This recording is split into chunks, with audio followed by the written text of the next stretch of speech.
Again, I'll just make some very brief comments. As Paul said before his presentation, picking up on the remarks I made after Shira's presentation, a major focus of interest in his work compared to Shira's work is the question of what is declarative and what is non-declarative. The whole rationale for what he's doing is trying to intervene at a non-declarative level. In other words, the stimulus is the thing you're being exposed to. You're being exposed to it unconsciously, not consciously.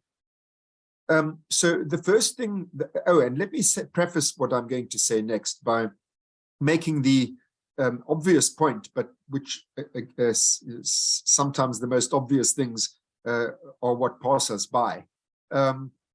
Generally speaking, declarative memory systems are cortical memory systems, and non-declarative memory systems are subcortical memory systems. Not to put too fine a point on it, cortical memory systems generate images that we can hold in mind, and subcortical memory systems generate responses, not images. So when I speak of declarative versus non-declarative, remember we're speaking about cortical systems versus subcortical systems. I'm simplifying, but it's not a misleading simplification. And remember, the hippocampus is, of course, a cortical structure.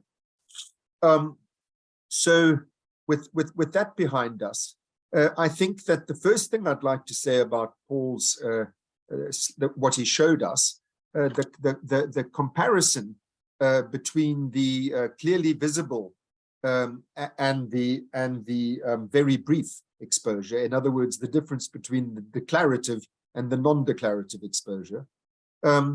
It's an important confirmation that he is doing what he thinks he's doing, that the difference between those two sets of axial fMRI images, clearly what you're seeing is the same visual cortical activation, more or less, but you're seeing a hell of a lot more activation altogether of a whole lot of other structures in the very brief, in other words, non-declarative exposure. And of particular interest is that you see activation of subcortical and in particular striatal structures. So I draw attention to that because it's reassuring to see that what he thinks he's doing, in other words, what the rationale was, we're wanting to access these non-declarative subcortical memory systems.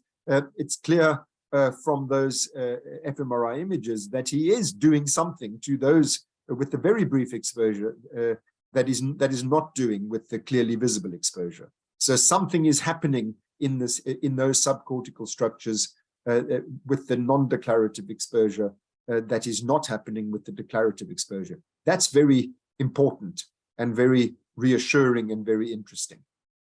The next thing, and this is the second of the 3 points I want to make, the next thing that's interesting is that when you look at, however, what mediates the therapeutic benefit, what mediates it is, for the most part, cortical structures. So in other words, although there's two different interventions there, which are having the expected two different effects in terms of what's happening during the exposure, what happens during the exposure that leads to therapeutic benefit is mediated by what you would sort of expect in the usual suspects, particularly ventromesial frontal cortex. And there was also a superior temporal and middle temporal cortex. Those seem to be the big ticket items in terms of what's mediating the change. So I don't know what that means, to be frank, but I think that it's very interesting that something declarative or something potentially declarative mediates the therapeutic benefit, but the difference in the techniques boils down to something that activates non-declarative structures in the heat of the moment versus those that don't. The third and last point I'll make, and all of this is preliminary because, you know, we're still going to hear more, is that I want to point out that the clearly visible exposure in this intervention that Paul's showed us is not the same as the therapies that Shearer was talking about earlier. To be in a scanner and see bloody spiders all the time is not necessarily reconsolidating them in a less arousing, less threatening context. So, you know, this goes back also to the question of what is the role of the therapist in individual versus group and so on.